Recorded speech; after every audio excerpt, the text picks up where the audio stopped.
Good morning, my fellow yoga travelers. I'm mighty glad to be alive today, and I hope that you are too, as we continue to live, laugh, love, learn, linger, and live the life we love. Don't forget, every now and then you got to labor, but you also got to loaf and use your loofah pad, your loofah, to make your skin nice and shiny. All right, it's warrior energy today. Boy, we need warrior energy, but not in the way that most people think about it. So, warriors act to clean up the mess. So the first thing we learn about warriors, you serve. Be the worker. Like it says in the gospel, the Son of Man came to serve, not to be served. So how do you do this? Well, here's my images. First, pick a cause greater than yourself. Save the whales, or the seals, or whatever it is. But you're out there fighting the good fight against the man. In yoga, the Bhagavad Gita teaches about acting selflessly. Yours is the right to the action, but not to the fruit thereof.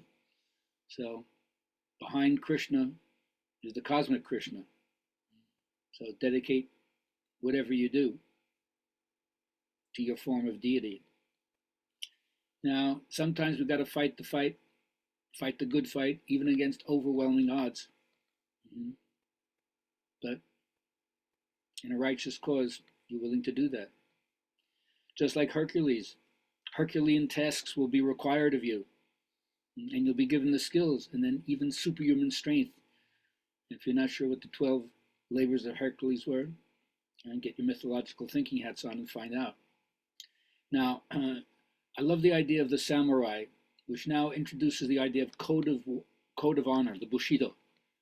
It's a way of life, and also fashionista as well, right? There's no reason why you can't look good while you're kick-ass, right? Love their outfits in the Japanese style, right? But also remember, the knight, Knight, has a different connotation than warrior, which sometimes leads to mercenary. Saving damsels in distress is not what the knight does. Freeing oppressed beauty inside yourself, not rescuing virgins from dragon lairs. That's what it's all about. Remember, Galahad, great paradoxical image. Galahad had the strength of 10 because his heart was pure. Whoops.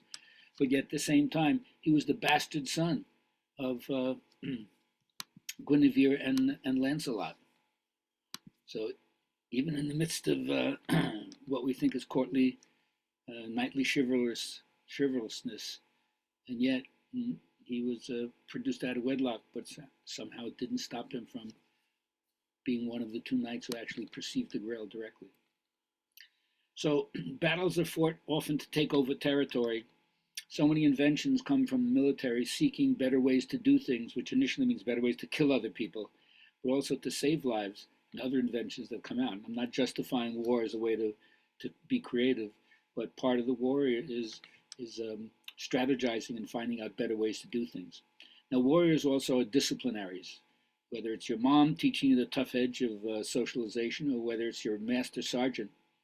If you've never seen that guy, Emery, who's actually a Marine drill instructor in the movie Full Metal Jacket, it's an unbelievable performance for getting dressed down.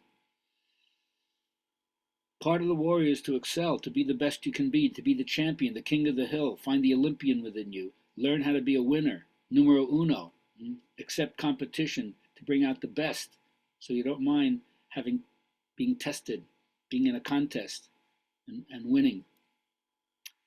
So other aspects of the warrior which I think are incredible is you learn to live in a foxhole, eat K rations. You don't have to have it nice. You can be withdrawn from R&R for a really long period of time, and you're not just addicted to harmony. You learn how to be tough that way. Warriors also can be liberators, saviors, helping people to be avenged, to bring justice. They're the avenging angels sometimes when you think about people who they've liberated from situations of political tyranny and religious tyranny. Warriors are also loyal, like the dog soldier, willing to risk your life and limb to protect those that they're committed to, even unto death. In Native American tradition, they call them the dog soldiers. They patrol the perimeter, keeping chaos on the outside, making it safe for everybody else. Pretty noble, I think. What kind of sacrifice are people willing to do for ideals right? Under brutal and inhumane conditions. What keeps the spirit going at times like this?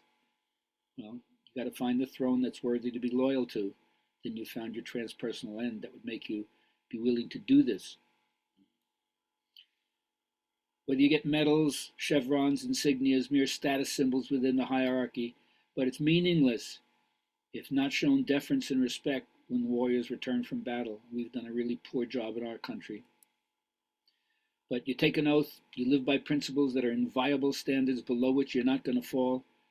And this is too important for you to ignore it or to treat it with disrespect. And the next thing is that the warriors have death as an advisor on the left shoulder that never bullshits you. Every day is a good day to die, but is this the hill that you want to die on today? You got to pick your battles. So just in case you think this is all male-oriented, I just want you to have a couple of images of how our female warriors step into their power.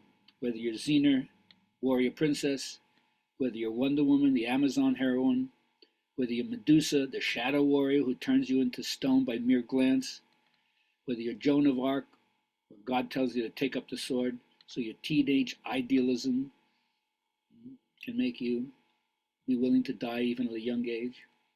Whether you're Ripley, the modern day kick-ass, take-no-shit warrior, reminding that all women are as tough as men, especially when it comes to taking on monsters from outer space. And then you have Jodie Foster, the female vigilante version of Death Wish. Sometimes you just got to take the law into your own hands, huh? Obsessed with cleaning the streets of the scum that would harm innocents and make life scary in the city and threatening to people. Some people ain't going to take that. And then you have Uma Thurman in her Kill Bill role. Female revenge knows no bounds when set up and left at the altar, and even buried alive. Oh, she had a lot of things she had to rectify, don't you think? And then, of course, Michelle Yeoh, the master swordsman with elegant poetry and ninja-like moves like you wouldn't believe. Crouching Tiger, anybody? But ultimately, women are the ultimate nurturers. And of course, I'm not trying to stick any woman in a housewife role or think that you should stay with what used to be the traditional versions. You can be anything. But the beauty that you have to keep a child within you, bring it to birth, and love it as it comes out might be the toughest warrior job there is. Thanks for listening. I hope you have a great weekend. We'll be back in good vibrations with another class yoga for the yoga chicken soup for the yoga soul on the 29th of May. We'll be sending out an announcement for that soon. So enjoy. Have a great day.